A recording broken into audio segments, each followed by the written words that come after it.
पूरी दुनिया की हिस्ट्री उठा के देख लें, कितने लोग ऐसे हैं जो दुनिया के मशहूर और मारूफ खिलाड़ी रहे, वो मुल्क के प्रेसिडेंट बने, मुल्क के प्राइम मिनिस्टर बने, या उन्होंने इक़्तिदार संभाला हो। तो एमकेएम के जो ये मूव है, ये तो बहुत एक्सीलेंट और पॉलिटिकल मूव है। ये सिंध हुकूमत की सिर्फ जिम्मेदारी नहीं थी, ये पाकिस्तान में साउथ पंजाब में पहले आई है। सब्सक्राइब करें और बेल दबाएं ताकि कोई खबर रह न जाए।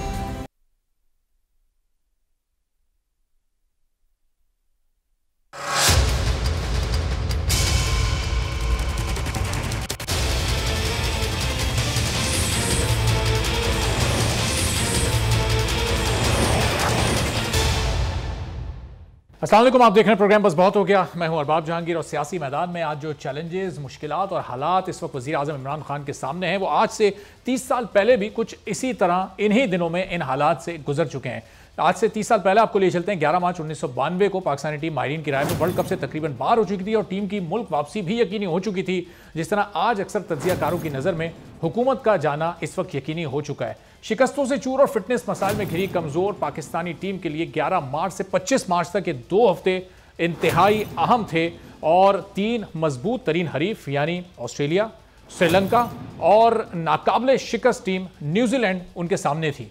आज भी सूरत हाल कुछ ऐसी है कि हुकूमती टीम कमजोर है, उसके लिए अगले 14 दिन इंतहाई अहम है और 3 मजबूत तरीन हरीफ यानी आसिफ अली जरदारी, शहबाज शरीफ और मौलाना फजलुर रहमान सामने हैं। 11 मार्च 1992 को सिर्फ टीम के कप्तान इमरान खान को यकीन था कि पाकिस्तानी टीम ये वर्ल्ड कप जीतेगी। आज की उनकी तकरीर में उन्हें अभी भी ये यकीन है कि जनाब अदम एतमाद की तहरीक नाकाम होगी और वो कामयाब हो जाएंगे। फिर 1992 में वही हुआ जिसकी किसी को तवक्को नहीं थी। पहले पाकिस्तान ने 11 मार्च को ऑस्ट्रेलिया की मजबूत टीम को शिकस्त दी, उसके बाद 15 मार्च को श्रीलंका को हरा दिया और फिर थोड़ा सा आगे बढ़कर 18 मार्च को टूर्नामेंट की सबसे मजबूत और नाकाबिले शिकस्त टीम को नाकाबिले यकीन अंदाज में शिकस्त दी, यानी न्यूजीलैंड को हराया और सेमीफाइनल के लिए क्वालिफाई किया और फिर 21 मार्च को सेमीफाइनल में भी न्यूजीलैंड को हराया। फिर 25 मार्च को इंग्लैंड से फाइनल में सामना हुआ और उसे शिकस्त देकर इमरान खान ने क्रिस्टल ट्रॉफी हासिल की और पाकिस्तान को दुनिया का चैंपियन बनवा दिया। इस बार भी सबसे मुश्किल मुकाबला यानी अदम एतमाद पर असेंबली का इजलास 18 मार्च को बुलाया जा सकता है, जिसका सारा अमल 3 से 7 रोज में मुकम्मल करना होगा। यह अमल अगर 3 रोज में मुकम्मल होता है तो फिर यह फैसला 21 मार्च को होगा और यह मामला 7 रोज तक अगर तूल पकड़ता है तो फिर यह मामला 25 मार्च तक भी जा सकता है। अब यहां दिलचस्प बात यह है कि इन तमाम तारीखों की इमरान खान की अपनी एक कामयाब तारीख है, तो क्या खेल के मैदान की तारीख इस सियासी मैदान में भी खुद को दोहराएगी या फिर अपोजिशन को इस बार जीत मिलेगी और इमरान खान अपनी इस तारीख को जो खेल के मैदान की तारीख है उसको नहीं दोहरा सकेंगे। वज़ीर आज़म इमरान खान के खिलाफ तहरीक अदम एतमाद को कामयाब और नाकाम बनाने के लिए अपोजिशन और हुकूमती रहनुमाओं दोनों की इस वक्त कोशिशें जारी हैं। मुलाकातों के दौर चल रहे हैं। सियासी मंजरनामे पर नजर डाली जाए तो वज़ीर आज़म इमरान खान की हुकूमत के लिए इस वक्त अपोजिशन और इत्तेहादियों से ज्यादा अगर कोई खतरा साबित हो सकता है तो वो उनके अपने ही अरकान से है, क्योंकि पार्टी के अंदर बनने वाले ग्रुप्स और इख्तिलाफात अपोजिशन और इत्तेहादियों से ज्यादा इस वक्त हुकूमत के लिए मुश्किलात पैदा कर रहे हैं।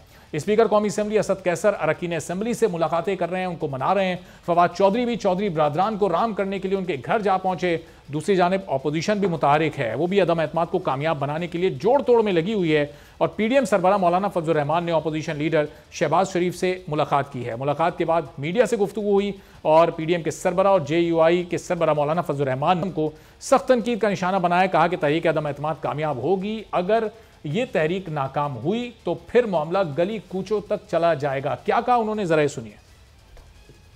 अपोजिशन सड़कों पर जाने की बात करिए, गली कूचों पर जाने की बात करिए। वजीर आजम भी अवाम में जाने की बात कर रहे हैं। आज वो लोअर दीर में मौजूद थे। डी चौक जाने का उन्होंने आज के जलसे में भी ऐलान किया और इस जलसे से खिताब में क्या उन्होंने गुफ्तगू की, जरा चंद जुमले उनके भी मुलाहिजा कर लें।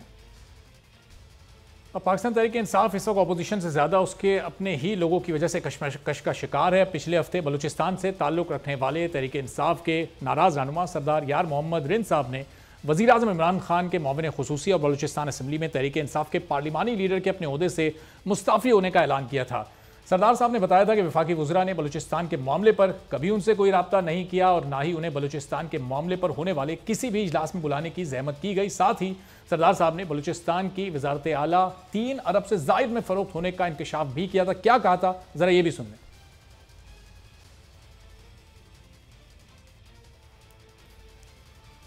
तो सरदार साहब की नाराजगी सामने आने के बाद फिर उनकी अपोजिशन रहनुमाओं से मुलाकातों का भी एक सिलसिला शुरू हुआ। आज सरदार यार मोहम्मद रिंद साहब ने मौलाना फजल रहमान से मुलाकात की। उस मुलाकात में उनको गुलदस्ता भी पेश किया और इससे पहले वो आसिफ अली जरदारी से भी 2 मरतबा और साबिक वज़ीर आला बलूचिस्तान जाम कमाल से भी मुलाकातें कर चुके हैं।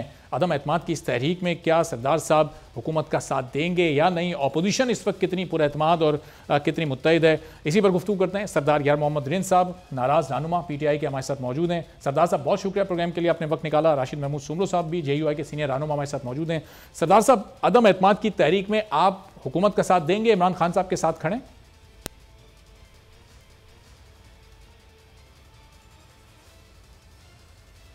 बिस्मिल्लाहिर्रहमानिर्रहीम।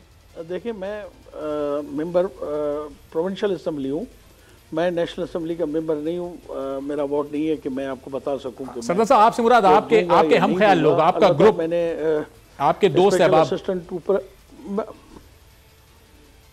देखिए वो हर आदमी इस वक्त जिस किस्म के मुल्क के सूरत हाल है, जिसके सियासी सूरत हाल है, माशी सूरत हाल है, इस वक्त जो हमारे बॉर्डर्स पे जो कुछ हो रहा है, तो मेरे ख्याल में हर जो रुकन है जिसको लाखों लोग मुंतखब करके असम्बली में भेजते हैं, वो अपने ज़मीर के मुताबिक और अपनी सोच के मुताबिक वोट देगा।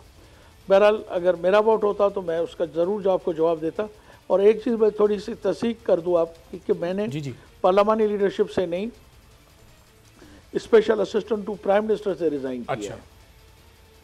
सही है। अच्छा सरदार साहब, ये 2 मुलाकातें आपने जरदारी साहब से की, आज आप मौलाना साहब से मिले, मौलाना साहब को आपने गुलदस्ता भी पेश किया। खान साहब जो वज़ीर आज़म पाकिस्तान है, वो कहते हैं कि ये चोरों का गुलदस्ता है। ये शहबाज शरीफ साहब, आसिफ अली जरदारी साहब, मौलाना साहब, इनको वो चोरों का गुलदस्ता कहते हैं। आप इनको जाकर गुलदस्ता पेश कर रहे हैं, तो ये हुकूमत को आप क्या पैगाम दे रहे हैं, अपोजिशन को आप क्या पैगाम दे रहे हैं?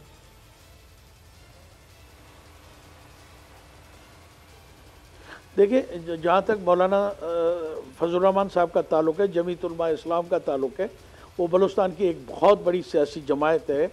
और फिर जमीयत उलमा इस्लाम के जितने अरकान हैं उनकी क़यादत है, मौलाना हैदरी साहब हैं, मौलाना फजल रहमान साहब हैं, सबका उनके अमीर थे मौलाना शेरानी साहब, और उनके MNAs MPAs के साथ ज़ाती कबायली सियासी और ज़ाती ताल्लुकात हैं। तो कल जो हादसा वहाँ पे हुआ, और मैं ज़ाती तौर पे काफ़ी फ़िक्रमंद था कि अल्लाह ना करे कि कल कोई एक बहुत बड़ा हादसा हो जाए।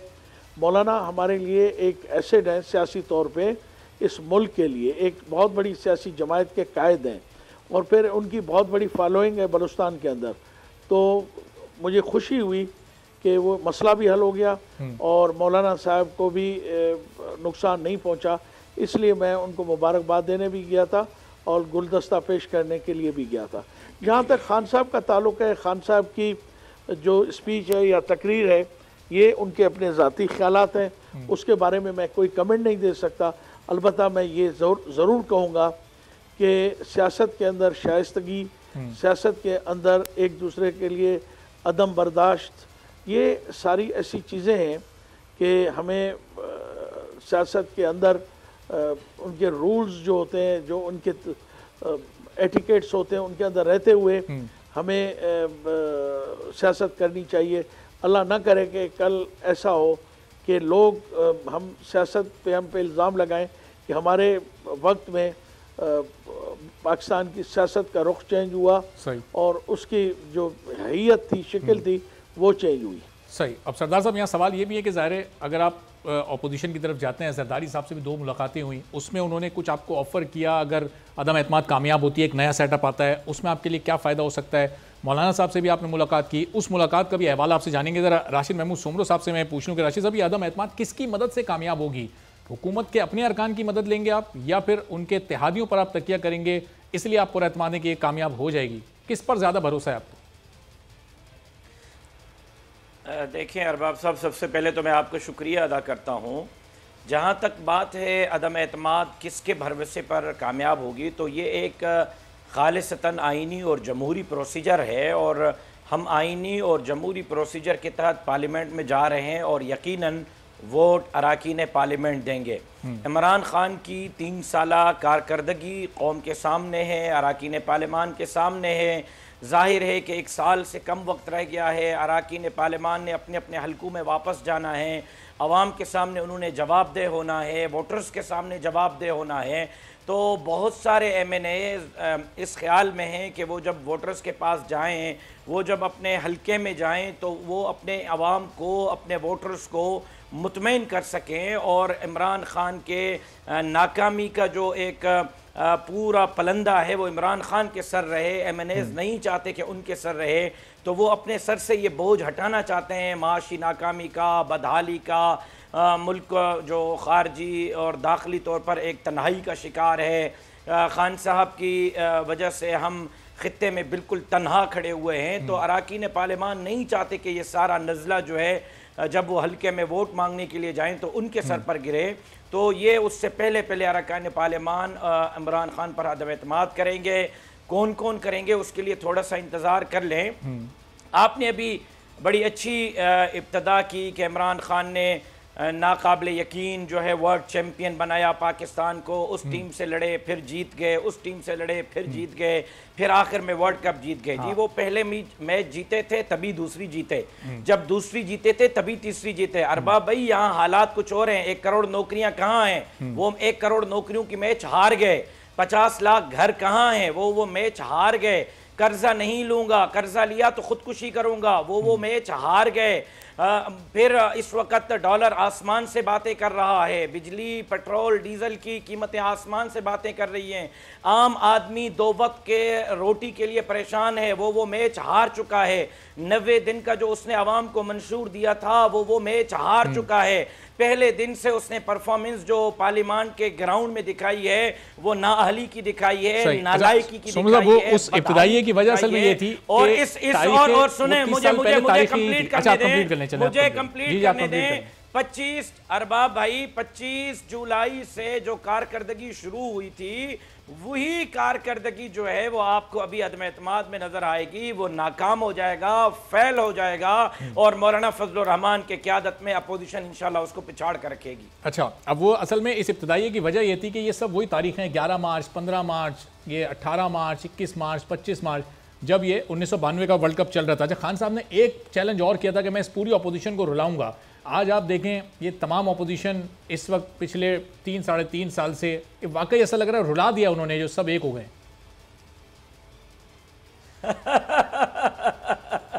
आप जरा खान साहब के आज की तकरीर सुन लें, वो कराची वाली गवर्नर हाउस की तकरीर सुन लें, उससे एक दिन पहले इस्लामाबाद वाली तकरीर सुन लें तो कौन रो रहा है। मौलाना फजल रहमान सब तो बड़े इत्मीनान के साथ बैठे हुए हैं, जनाब जरदारी साहब बड़े इत्मीनान से हैं और शहबाज शरीफ साहब बड़े इत्मीनान से हैं। सुबह उठते हैं, मीटिंगें करते हैं, गपशप करते हैं, खाना खाते हैं। अच्छा। पूरे मुल्क के सियासत को उन्होंने जो है वो हिला के रखा हुआ है। और खान साहब वो हैं कि जो कौम को जो है वो अदब सिखाने की बातें कर रहे हैं और उनके जबान से सिर्फ मुगल्लज़ात निकल रही हैं, मौलाना साहब कितने इत्मीनान से हैं। और अरबाब भाई सुने खान साहब को एक मशवरा दे रहा हूँ, खान साहब को एक मशवरा दे रहा हूँ। अभी उन्होंने जिन्स की तब्दीली की कोई बातें की हैं, मैं खान साहब को कह रहा हूँ, खान साहब आप जो कह रहे हैं ये तहरीक नाकाम होगी, ये तहरीक कामयाब होनी है, ये कामयाब होगी। आपकी कोई बात साबित सच नहीं हुई, आप कुछ नहीं कर सके। अब आप जिन्स की तब्दीली की बातें कर रहे हैं तो मेरा मशवरा होगा कि आप जेंडर तब्दील कराएं, बरतानिया चले जाएं और वहाँ मजे से जिंदगी गुजारें। नहीं ऐसी राशिद साहब इस तरह की तो कोई शायद पूरा खिताब उनका मैंने सुना है, ऐसी कोई बात नहीं हुई है। ये पूरा खिताब उनका शुरू से आखिर तक मैंने सुना है, इस तरह की उन्होंने कोई बात नहीं की। शायद कोई मुखालफा आपको हो रहा हो, बातें हो रही हैं। मैं वापस आपकी तरफ जरा आता हूँ जरा। अब चूंकि मौलाना साहब के और जरदारी साहब के आपने जो इत्मीनान की बात की, अब चूंकि यार मोहम्मद साहब की हाल ही में मुलाकातें हुई हैं दोनों से, तो सरदार साहब ये कितना इस वक्त इत्मीनान महसूस कर रहे हैं? मौलाना साहब आज आप उनसे मिले, 2 बार जरदारी साहब से मिले, वाकई वो लोग बड़े मुतमईन हैं, पूरे एतमाद हैं और ये अदम एतमाद की तहरीक आपकी नज़र में क्या वाकई कामयाब हो सकती है सरदार साहब?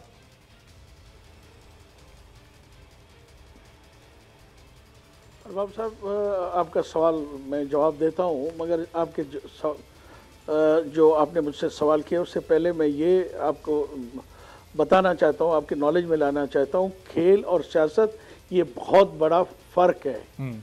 मैं माजरत से चाहता हूँ हिस्ट्री, पूरी दुनिया की हिस्ट्री उठा के देख लें, कितने लोग ऐसे हैं जो दुनिया के मशहूर और मारूफ खिलाड़ी रहे, वो मुल्क के प्रेसिडेंट बने, मुल्क के प्राइम मिनिस्टर बने या उन्होंने इक़्तिदार संभाला हो, उसके भी कोई मेरे नॉलेज में तो नहीं है, मैं बहुत कम पढ़ा लिखा आदमी हूँ। अगर आपके नॉलेज में है तो प्लीज़ मुझे बता दें ताकि हमारे सामाइन भी सुन सकें। दूसरी बात यह है कि आपने कितने बड़े आपके एंकर्स हैं, कितनी बड़ी उनकी फॉलोइंग है। मैं आपसे रिक्वेस्ट करूंगा और आपके रुफका से भी करूंगा और ख़ास तौर पे अरबाब साहब आपसे भी रिक्वेस्ट करूंगा, ज़रा मेहरबानी करके लोकल बॉडीज़ के इलेक्शन आ रहे हैं, आप भी तो किसी एक कौंसिल से लड़के देख लें तो फिर आपको पता पड़ेगा कि सियासतदान, खिलाड़ी और एंकर में क्या फ़र्क होता है। आपके बहुत बड़े एंकर हैं, हमसे 10 गुना शायद 100 गुना बड़ी उनकी सरदार साहब सबका अपने अपने काम में एक्सपर्ट होते हैं ना। आपका काम सियासत करना है, आप सियासत के खिलाड़ी हैं। खान साहब के पीछे 25 साल की उनकी वो बताते हैं कि उनकी भी जिद्दोजहद है। 25 साल में तो बंदा तजुर्बेकार हो जाता है। कोई भी काम सीखने के लिए 25 साल मेरे ख्याल से काफी होते हैं। सर अगर उनका मैं अर्ज करूं आपकी खिदमत में, जी हमने भी यही उम्मीद लगा के खान साहब के पीछे आए थे कि उन्होंने 22 साल पता नहीं कहते थे 23 साल मैंने जदोजहद की है। उसका नतीजा क्या निकला? आज हम उनके पीछे थे, हम उनके फॉलोअर्स थे।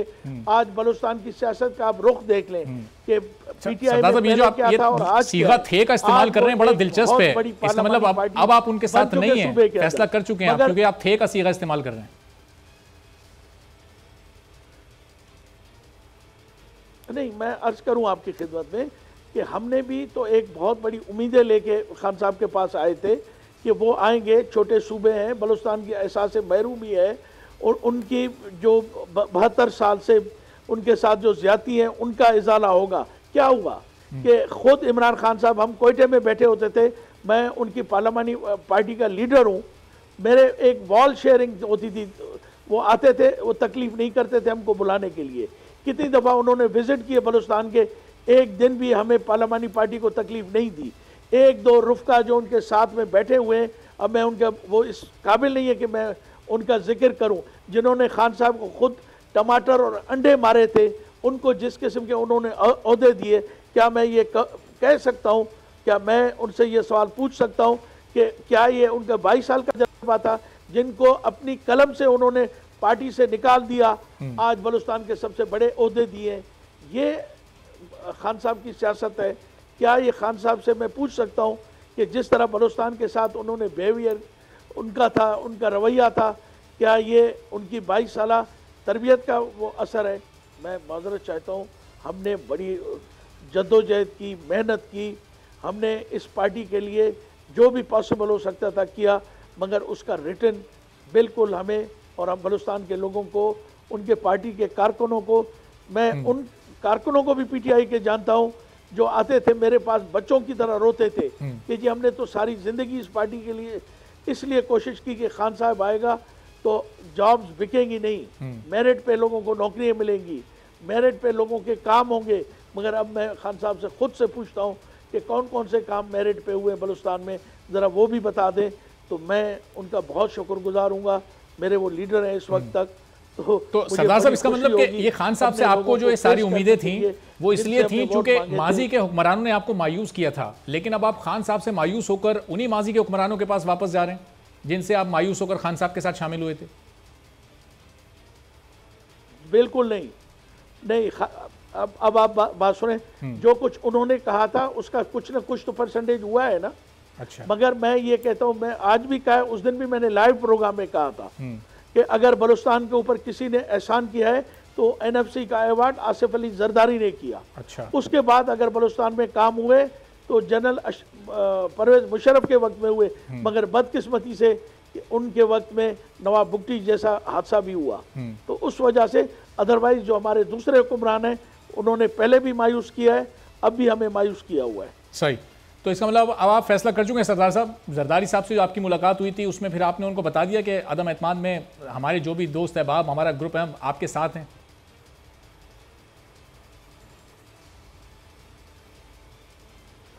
देखिए, मैंने अर्ज आपकी खिदमत में की कि मैं इस वक्त नेशनल असम्बली का मेंबर नहीं हूँ, अलबत्ता मैं सूबे के अंदर हूँ।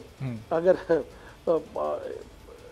ये नेशनल असम्बली के मेंबर ही फैसला कर सकते हैं, इसके बारे में मैं कुछ भी नहीं कह सकता। अच्छा, ठीक है। चलिए, तो राशिद सोमरो साहब, ये अब अगर ये जहांगीर तरीन ग्रुप आपके साथ अपोजिशन के साथ शामिल होता है, अलीम खान ग्रुप आपके साथ शामिल होता है, आज तो अलीम खान साहब की ज़राए ये बता रहे हैं कि मुलाकात भी हुई है नवाज शरीफ से, उनके अपने तर्जुमान ने उसकी तस्दीक नहीं की है, तो ये लोग भी एक्सेप्टेबल हैं आपके लिए? पाकिस्तान तहरीक इंसाफ का ये नाराज़ ग्रुप, ये भी आएंगे तो इनको भी एक्सेप्ट करेंगे?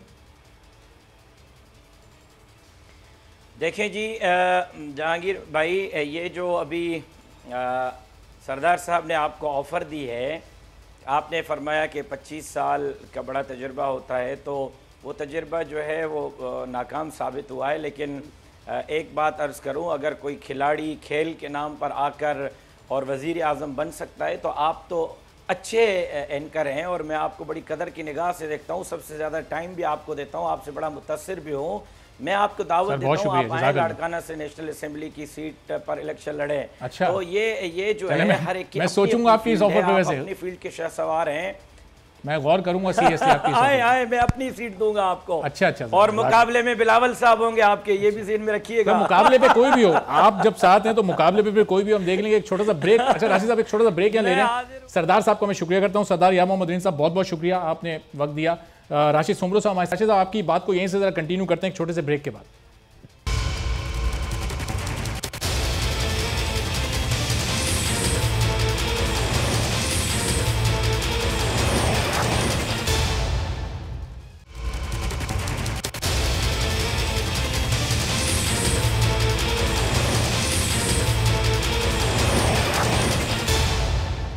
प्रोग्राम में एक बार फिर आपको खुशामदीद कहते हैं। और अदम एतमाद की ये तहरीक अपोजिशन किस तरह से कामयाब करवा सकती है? क्या इत्तेहादी इस वक्त अपोजिशन का साथ देंगे या फिर हुकूमत के अपने नाराज़ ग्रुप्स अपोजिशन को ज्वाइन करेंगे? और क्या वो भी अपोजिशन के लिए काबिल कबूल होंगे? इत्तेहादियों ने अब तक क्या सोचा है, क्या नहीं सोचा?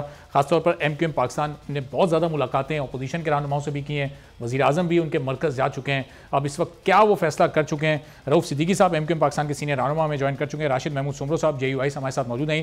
तो राशिद साहब, ब्रेक से पहले आपसे बात ये हो रही थी कि अलीम खान साहब और जहांगीर तरीन साहब का ग्रुप अगर आपके साथ शामिल होता है तो इनको तो कुछ महीनों पहले तक आप शुगर माफिया, लैंड माफिया के नाम से पुकारा करते थे।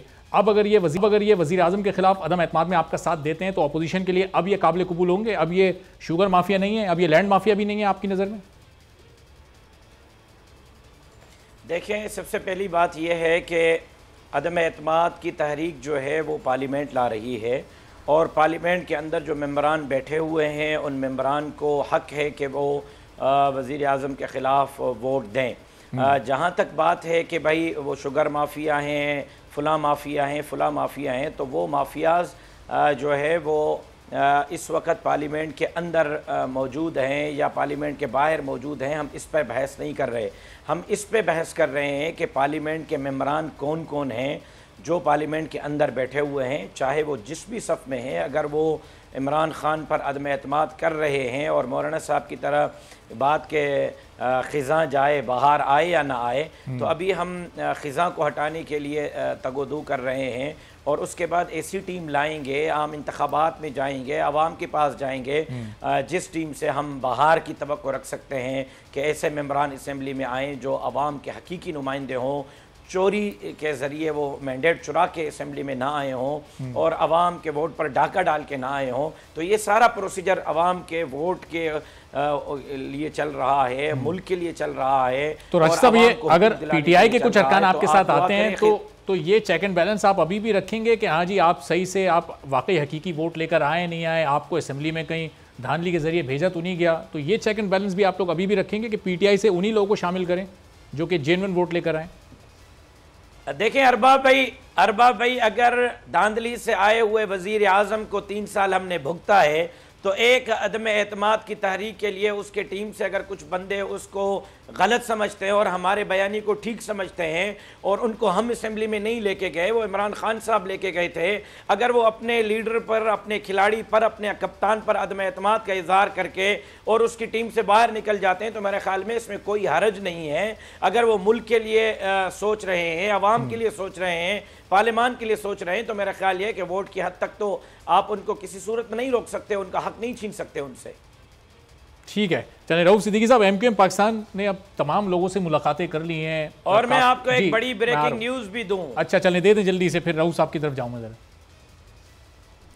हाँ, बड़ी ब्रेकिंग न्यूज़ भी दूं। ये 172 नहीं, ये 180 नहीं, 190 नहीं, आप जब देखेंगे ना तो मौलाना फजलुर रहमान साहब अदम एतमाद वाले दिन वो खेलेंगे कि ये सारे छक्के बाउंड्री के बाहर होंगे, स्टेडियम के बाहर होंगे और इतने वोट होंगे कि खान साहब खुद भी हैरान हो जाएंगे कि ये क्या हो रहा है मेरे साथ। जब तक फिगर आप नहीं देंगे ब्रेकिंग न्यूज कैसे होगी? ये फिगर 200 का है, 205 का है, 190, कोई फिगर तो आपको देना पड़ेगा ना राशिद साहब।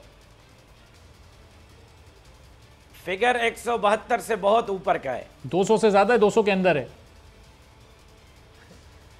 बस 172 से बहुत ऊपर। अच्छा चलें ठीक है। तो रऊफ सिद्दीकी साहब, एमक्यूएम ने फैसला कर लिया है कि अब हुकूमत का साथ देना है अदम एतमाद में, या फिर अपोजिशन को भी उम्मीद पर रखा हुआ है? क्या फैसला है? जो मुलाकातें आपकी हुई हैं इन सबसे, काफ लीग से 2 मुलाकातें हुई, जरदारी साहब से मुलाकात हुई, उससे पहले वज़ीर आज़म साहब आपके ऑफिस आए थे, इन सारी मुलाकातों को सामने रखते हुए अब क्या सोच है एमक्यूएम की?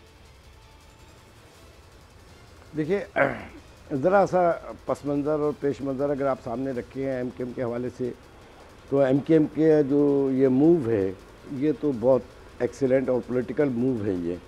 और ज़ाहिर बात है हम किसी के पाबंद तो नहीं हैं, हमारा किसी के साथ मर्जर तो नहीं हुआ है, हम अपनी राय, अपनी इंडिपेंडेंट राय रखते हैं।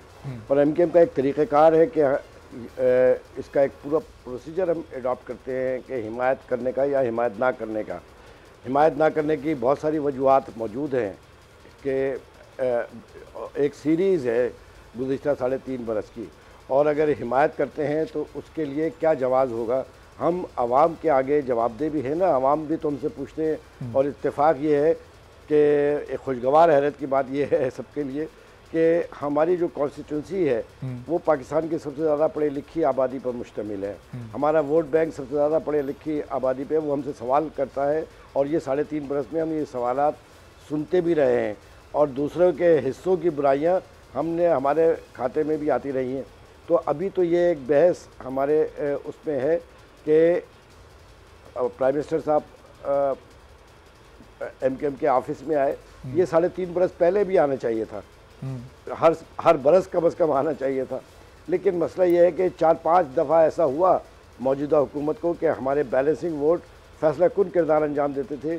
लेकिन पाकिस्तान के अंदर एक डेमोक्रेसी को और पाकिस्तान की एक इस्तेहकाम के लिए पॉलिटिकल एक एनवायरनमेंट ख़राब ना हो, तो हम बहालत मजबूरी सही हम उनकी हिमायत करते रहे। और साथ ये भी कहा कि जी ऐसा ना हो कि आप ये समझें कि हम पॉलिटिकल ब्लैकमेलिंग कर रहे हैं, जबकि रऊफ साहब आपकी अभी तक की गुफ्तगू से ये नतीजा निकल रहा है कि हिमायत ना करने के तो आपके पास एक पूरी सीरीज़ है। आपने बताया कि बहुत सारे ऐसे वाक़यात हैं और ऐसे वादे हैं जो पूरे नहीं हुए। हुकूमत की हिमायत का कोई जवाब आप ढूंढ नहीं पा रहे अगर तलाश भी करना चाहें तो? देखिए, सबसे बड़ी बात तो ये है कि महंगाई ने, बेरोज़गारी ने और इस तरह से बहुत सारे सीरियस है जिसमें अवाम पिस गए, कुचल गए, पूरे पाकिस्तान के अवाम। नंबर 1। नंबर 2, मैं छोटी छोटी 1-2 बातें बता के मैं एक आइसोलेशन में गुफ्तगू करने का कभी कायल नहीं रहा, लेकिन आप बताइए कि इसको आप सूबाई हुकूमत को कहें या वफाकी हुकूमत को कहें। तो चलिए, सूबाई हुकूमत तो दूसरी पार्टी की थी, पीस पार्टी की थी, उन्होंने जो ज़्यादतियाँ की वो सबके सामने है। लेकिन जो जिनके हम इत्तेहादी थे, जिनकी वजह से आपकी ये हुकूमत 3.5 बरस आप लोगों ने इंजॉय किया, कि आपकी अपनी वजारतों के अंदर जो एडवर्टाइज जारी होते थे कि उसमें कराची के लोग अप्लाई ना करें, ये भी है, ये भी एक अलमिया है। प्लस हमारे जो मुतालबात वफाक से पर्टेन करते थे, और वो छोटे छोटे मुतालबात थे, वो आवाम से मुतालिक थे। कोई ज़ाती कोई एक वाक़या भी बता दें, प्राइम मिनिस्टर साहब बता दें या वज़रा बता दें कि पार्टी के किसी शख्स ने ज़ाती बुनियाद के ऊपर कोई बात की हो जाकर। तो मसला ये है कि अहम बात जो इस वक्त है वो ये कि हम तो एक प्रोसीजर अडॉप्ट किया है, ये कारकुनान फैसला करेंगे, ये पार्टी के जिम्मेदारान करेंगे। और रऊफ साहब ये फैसला कब तक हो जाएगा? चूंकि ज़ाहिर है वफाक की इस हुकूमत से आप इत्तेहादी हैं, इससे आपको बहुत ज़्यादा शिकायतें हैं, लेकिन इनसे कई ज़्यादा शिकायतें आपको सिंध हुकूमत से यानी पीपल्स पार्टी से हैं, और यहाँ तो आप अपोजिशन में, तो इनके खिलाफ जाने का मतलब तो आप पीपल्स पार्टी या अपोजिशन की दीगर जमातों को ज्वाइन कर रहे हैं। उधर से आपको ऐसा क्या मिलेगा कि आप इस हुकूमत को छोड़ने को तैयार हैं? नहीं, तो अब बात इधर से भी कुछ नहीं मिल रहा, उधर से भी कुछ नहीं मिल रहा। नतीजा ये है कि हम वफाक में होने के बाद भी हमें कोई सपोर्ट नहीं, लिहाजा सूबाई हुकूमत को ये मौका मिल गया कि वो जितना बिल्डोज कर सकते तो करें। लेकिन कतर नज़र इस बात से ये पार्टी फैसला करेगी। और जैसा मैंने बताया कि आप पूछ रहे कि कब, तो MQM का स्ट्रक्चर इस तरीके से कि हम 1 घंटे के अंदर अपनी मशावरत चाहे तो मुकम्मल कर सकते हैं। हमारा ये जो प्रोसीजर है ये आज से नहीं, बहुत महीने 2 महीने से हम इसके ऊपर गौर व खौस करते रहे हैं। अपोजिशन से ये मुलाकातें आज पहली दफ़ा नहीं, इससे पहले भी मुलाकातें हुई हैं, हमारे एक डेलीगेशन ने मुलाकातें की थी। अब आसिफ जरदारी साहब से भी मुलाकात हुई। जाहिर सी बात है कि वो सूबाई हुकूमत उनके पास है। वफाक से बात करो तो वो कहते हैं, मुआहदे के बावजूद कहते हैं कि ये सारे मामला तो सूबाई हुकूमत के हैं। तो अगर सूबाई हुकूमत में है तो आपको ये चाहिए था कि 3 साल पहले ये बता देते कि जी ये सूबाई मामलात है, आप इनके साथ भी अपने राब्तों को बहाल करके रखें। लेकिन ये नहीं हो सकता, ये नहीं हो सकता कि आपके हिस्से की पूरी नफरत और गम और गुस्सा जो है वो हम लेते रहें। लेकिन मैं एक बात ज़रूर कहना चाहूँगा, आपके लाखों करोड़ों लोग देख रहे हैं, देखिए ये अदम एतमाद का एक आइनी तरीक़ा है, पार्लियामेंट का तरीक़ा है, और इसके अंदर इतना तूफ़ान मचा देना कि सियासी अखलाकियात का भी जनाजा निकल जाए, गालम गलौज बेहूदगी, आप अंदाज़ा लगाइए कि ये तो तसव्वुर भी नहीं। और अगर फ़र्ज़ कीजिए कि जब आप तमाम आइनी रास्तों को रोकने की कोशिश करते हैं तो क्या आप गैर आइनी रास्ते तलाश कर लें? अगर तो आप, मैं हुकूमत से कहता हूँ, अगर आपके पास पूरे नंबर मौजूद हैं, ये नंबर गेम है ना, अगर पूरे नंबर मौजूद हैं तो घबराने की कोई बात नहीं, और अगर आपके नंबर कम है तब भी घबराने की कोई वजह नहीं। ये एक आईनी तरीका है, इसको चलते बिल्कुल, इसमें ये माहौल, सियासी माहौल नहीं खराब होना चाहिए था। रऊफ साहब, क्योंकि वक्त थोड़ा कम है, ज़रा राशिद महमूद सुमरो साहब से मैं पूछूं। राशिद साहब, अब ये MQM के आपने गिले शिकवे देखे, वो वफाक से भी हैं, वो सूबाई हुकूमत से भी हैं, मुत्तहिदा अपोजिशन के पास क्या है ऐसे नाराज़ इत्तेहादियों को देने के लिए? MQM में चले, काफ लीग तो पंजाब की साइड में, आप MQM की तरफ से जवाब दे दें MQM के लिए। अगर आप इजाज़त दें तो 2 जुमले में। अच्छा चलें, रऊफ साहब 2 जुमले और ख़त्म करें। रऊफ साहब ज़रा, राशिद साहब रुकिएगा ज़रा। जी रऊफ भाई। देखिए राशिद साहब यहाँ मौजूद है। मैं एक बात बहुत ही हम्बल तरीके से, ये कोई सियासी बात नहीं है, देखिए मौलाना फजलुर रहमान साहब, इनका एक पूरे ख़ानदान का एक बहुत बड़ा किरदार है और एक दीनी आलिम भी है सियासत के साथ साथ। बहुत एहतियात करने चाहिए ऐसे हजरात के लिए बात करते हुए। आप क्रिटिसाइज़ करें, कोई अच्छे जुमले इस्तेमाल कर लें, लेकिन जिस तरीके की गुफ्तगू हज़रत के लिए की जा रही है, मैं उनकी पार्टी का कारकुन नहीं, लेकिन मुझे बहैसियत एक आलिम दीन के मुझे बड़ी तकलीफ़ होती है। और यकीन करें लाखों लोग उनके शागिर्द यहाँ मौजूद हैं, वो क्या सोचते होंगे। ज़रा सा एहतियात करें, इसमें जाता क्या है। और हुकूमत को चाहिए कि वो अखलाकी कदरों का पास करे। अगर फ़र्ज़ कीजिए कि इतने हॉस्टाइल सूरत हाल में आप लेके जा रहे हैं, वज़रा आपके वज़रा भी और सब मिलकर, तो अगर फ़र्ज़ कीजिए कि तहरीक अदम एतमाद नाकाम हो जाती है तो आगे आप कैसे चलेंगे इतनी बड़ी मुखालिफतों के साथ? सही, ठीक है, चलें जी। राशिद साहब, बहुत थोड़ा वक्त रह गया। रऊफ भाई आपका बहुत शुक्रिया। आपने मौलाना साहब के लिए बड़े एहतराम के जुमले कहे और मैं आपका शुक्रगुजार हूँ। आज आपने देखा कि इमरान खान ने अपनी तकरीर में कहा कि जनरल बाजवा साहब ने भी मुझे कहा है कि मौलाना को इस नाम से मत पुकारो, तो उस पर कुछ यूथिये ये लिख रहे हैं कि खान साहब की मौलाना साहब ने बाजवा साहब को शिकायत लगाई है। अगर ये थोड़ी देर के लिए बात मान भी लें तो नालायक बेटे की शिकायत उसके बाप को ही लगाई जाती है। तो हमने उनको लाने वालों को शिकायत लगाई तो नहीं है, लेकिन वो खुद समझ गए कि हमारा बेटा नालायक है और उसको स्टॉप करना चाहिए। मैं आपका शुक्रगुजार हूँ कि आपने इस मौजू पर हम उसको थोड़ा सा अखलाकियात का दर्स दिया। जहाँ तक बात है अरबाब भाई, यहाँ रऊफ भाई की आपने बातें सुनी, उन्होंने खदशात का इज़हार किया और अपनी गुफ्तगू में ये भी कहा कि ये नहीं हो सकता कि इमरान खान की नफरत की आग MQM अपने सर ले।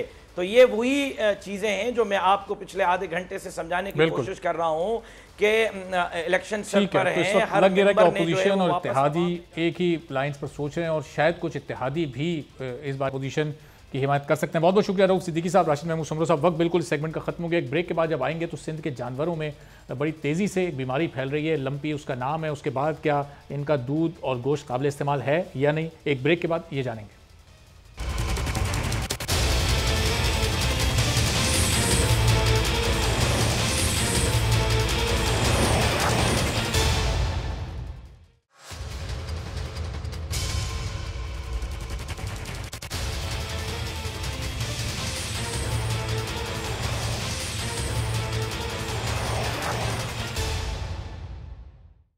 प्रोग्राम में एक बार फिर आपको खुशामदीद कहते हैं। और जानवरों में फैलने वाली जल्दी बीमारी हर गुजरते दिन के साथ अब शिद्दत इख्तियार करती जा रही है और अब तक इस बीमारी से तकरीबन 100 से ज़ायद जानवर हलाक हो चुके हैं, जबकि सिंध भर में बीमार जानवरों की तादाद 21,000 से तजावुज़ कर चुकी है, जो इंतहाई तशवीशनाक सूरत हाल है। ये लंपी बीमारी या काउपॉक्स वायरस से फैलने वाली बीमारी है और ये वायरस मक्खी और मच्छरों के जरिए एक जानवर से दूसरे जानवर में मुंतकिल होता है। सिंध लाइव स्टॉक का दावा है कि ये वायरस इंसानों को मुतासिर नहीं करता।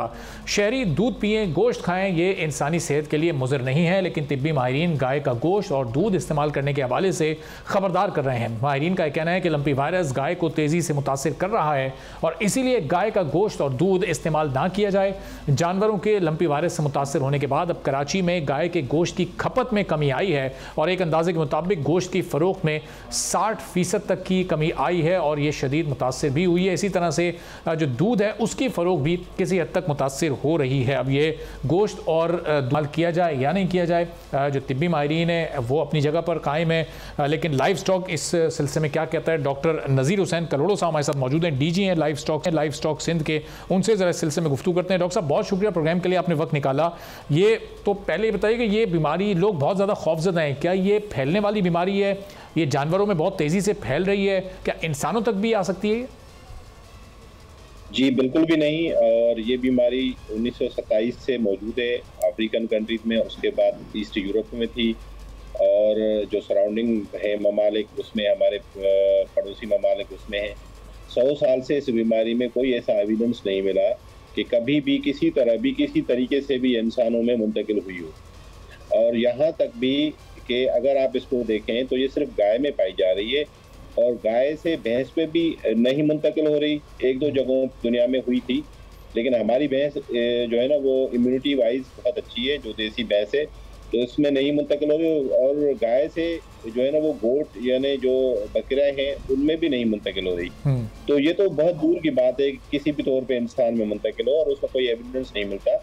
वर्ल्ड एनिमल हेल्थ ऑर्गेनाइजेशन, जिस तरह WHO होता है इस तरह OI होती है एनिमल हेल्थ की, और वो ऑर्गेनाइजेशन भी अपनी 100 साल जो बुलेटिन है उसके अंदर ये बता रही है कि कहीं पे भी इंसानों में ये मुंतकिल नहीं हुई है। तो इस वजह से अब जो आपने रेफरेंस दिया तिब्बी माहिरीन का, मेरी राय है उनको कि वो इस मामले में जो है ना वो राय ना दें। जो भी अथॉरिटी है वो वेटनरी साइंसेज यानी लाइव स्टॉक डिपार्टमेंट, इसके ऊपर अथॉरिटी है। अगर किसी को कोई दिल का मर्ज आ जाता है या कोरोना के केसेस में हम कोई राय नहीं देते, क्योंकि वो एक्सपर्ट्स उन्हीं फील्ड के हैं, हम एक्सपर्ट हैं अपनी फील्ड के। अच्छा डॉक्टर साहब, ये इसकी वजूहात क्या है? क्या ये जो फीड दी जाती है, जो चारा दिया जाता है गाय को, ये इसकी वजह से हो रही है, गैर मेयारी खुराक की वजह से हो रही है? इसकी वजूहात क्या है इस बीमारी के पैदा होने की? नहीं, बिल्कुल भी नहीं। असल में ये वायरस है जो बाकी जगहों पे मौजूद था, इसको कैप्री पॉक्स वायरस कहा जाता है। जिस तरह हमें चिकन पॉक्स होता है, तो चिकन पॉक्स जब हमें बचपन में होता है ये उसी फैमिली का वायरस है, उसका ही सिस्टर वायरस है। तो क्या हमें गैर खुराकी यानी गैर मायरी खुराक की वजह से तो नहीं होता, वो इन्फेक्शन होता है और वो मच्छर के जो है काटने से या कोई मक्खी जो खून चूसती है उससे काटने से फैल रहा है।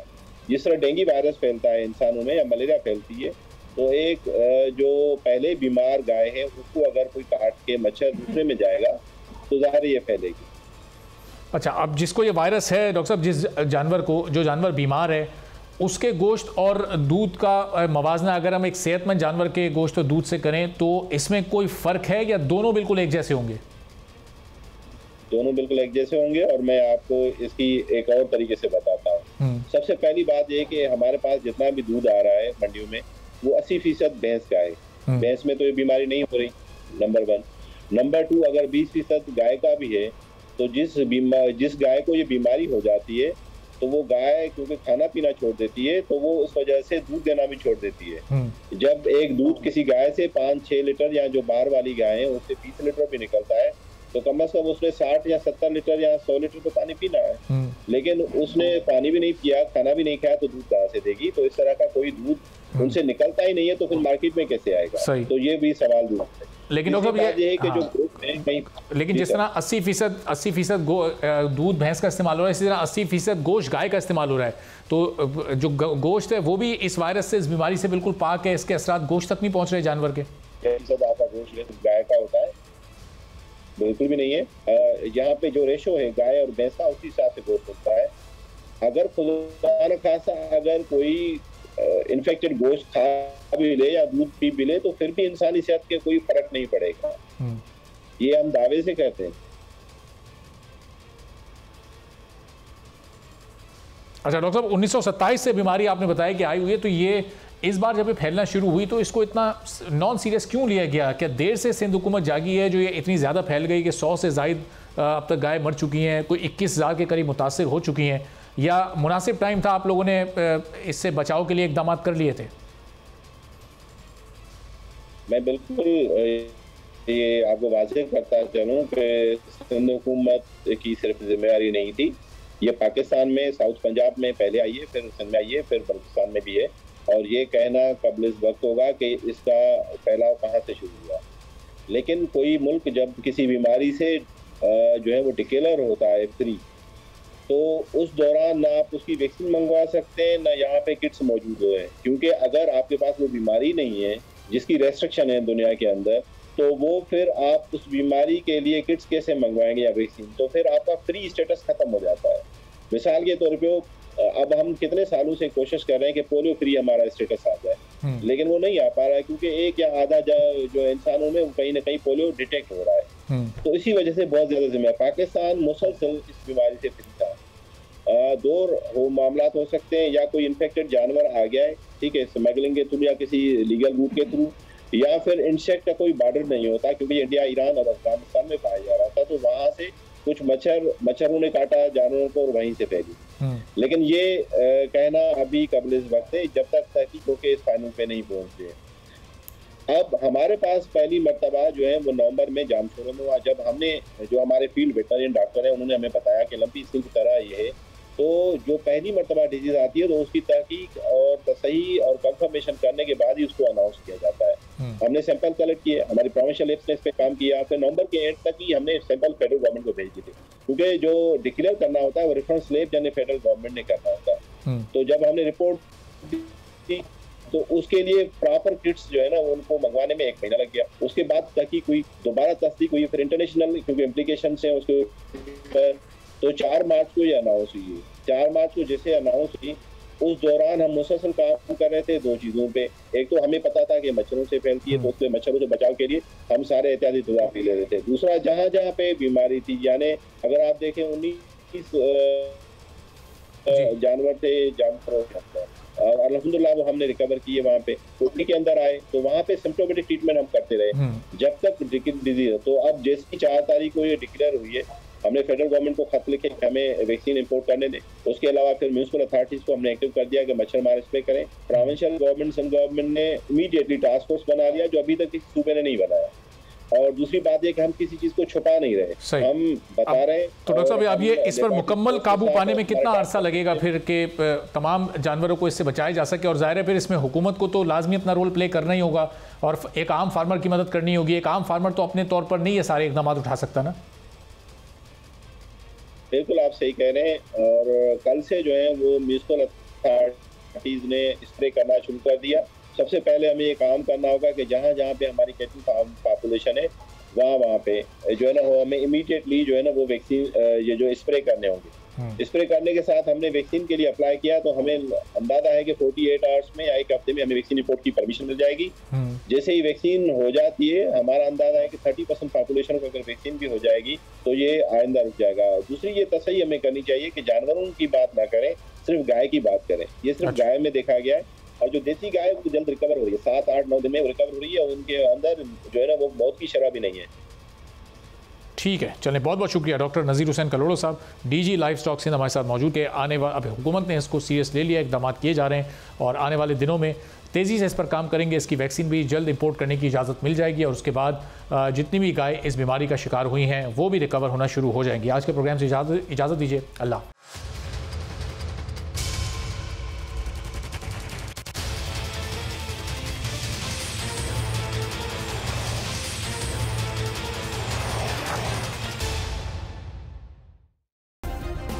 सब्सक्राइब करें और बेल दबाएं ताकि कोई खबर रह न जाए।